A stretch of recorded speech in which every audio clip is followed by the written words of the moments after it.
जय जगन्नाथ फ्रेंड्स। आज आम मंडा पिठा बनवा किंतु या आम सीझेबानी। देखो यूनिक स्टाइल रे मुझे या घंटे बतुरे नहीं एवं बाटी आने आम देखो एमती डिक्की सब ढाली नवा। एवं चीनी दबा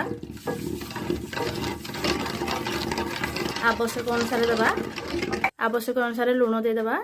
आम पिठो जो बाटी थे से अल्प पानी मिसाई 2 कंसा पाखापाखि ये बहलिया हाँ पर्यंत आम घारी नवा। आम पाग हो गला देखु एमती थाली रे 1 टंका देदेबा।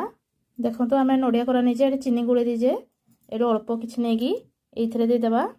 या ऊपर आउ गोटे टंका देदेबा एमती फुल कभर हो जमती। देखो एमती पानी हाथ टिके प्रेस करनवा। देखो केते सारा पिठा है मो ठंडा होला पर आपको देखौची। पिठा ठंडा होला पर केमती हो पूरा सेट हो।